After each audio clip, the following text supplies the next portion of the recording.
ഹജ്ജ് 2024 മൂന്നാം ഗഡു പണമടയ്ക്കാനുള്ള നിർദ്ദേശം വന്നല്ലോ. നമുക്കിനി ബാലൻസ് എത്ര തുക അടയ്ക്കേണ്ടതുണ്ട് എന്ന് നമുക്ക് നമ്മളുടെ ഫോൺ മുഖാന്തരം തന്നെ കണ്ടെത്താൻ സാധിക്കും. അതിന് നമ്മളുടെ വെബ് ബ്രൗസർ ഗൂഗിൾ ക്രോം ഏതാണോ അത് ഫോണിൽ ഓപ്പൺ ചെയ്യുക. ശേഷം ഹജ്ജ് കമ്മിറ്റി ഓഫ് ഇന്ത്യ എന്ന് സെർച്ച് ചെയ്യുക. ആദ്യം വരുന്ന സൈറ്റായ hajjcommittee.gov.in ഓപ്പൺ ചെയ്യുന്നു. ഹജ്ജ് കമ്മിറ്റിയുടെ ഔദ്യോഗിക വെബ്സൈറ്റിൽ കയറിയതിന് ശേഷം താഴേക്ക് സ്ക്രോൾ ചെയ്ത് കഴിഞ്ഞാൽ എൻക്വയറി എന്ന് പറയുന്ന ഓപ്ഷൻ കാണാൻ സാധിക്കും. അതിൽ സെർച്ച് ബൈ കവർ നമ്പർ എന്നുള്ളതും ഹജ്ജ് ഇയർ ഹജ്ജ് 2024 കവർ നമ്പറും താഴെ എൻ്റർ ചെയ്തു സെൻഡ് ഡീറ്റെയിൽസ് എന്ന് കൊടുക്കുക.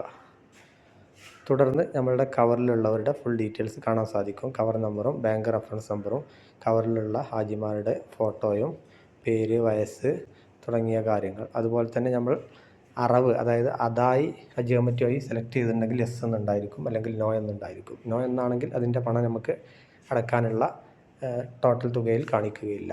പിന്നെ ഏത് എംബാർക്കേഷൻ പോയിൻ്റാണ് ഫസ്റ്റായി സെലക്ട് ചെയ്തിരിക്കുന്നത് ആ എംബാർക്കേഷൻ പോയിൻ്റ് കാണിക്കും.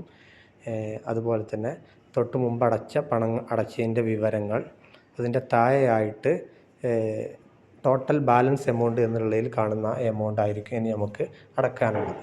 ആ തുക നമ്മൾ ചലാനിൽ എഴുതിയതിന് ശേഷം SBI ബ്രാഞ്ചിലോ അല്ലെങ്കിൽ യൂണിയൻ ബാങ്കിലോ അതല്ലെങ്കിൽ ഓൺലൈനായിട്ട് അടയ്ക്കാൻ സാധിക്കും. ഈ രീതിയിലാണ് നമുക്കിനി ബാലൻസ് തുക അറിയാനും അതായി ഉണ്ടോ എന്ന് അറിയാനും എംബാർക്കേഷൻ പോയിൻ്റ് ഫസ്റ്റ് ഏതാണോ സെലക്ട് ചെയ്ത് അറിയാനുമുള്ള എളുപ്പവഴി.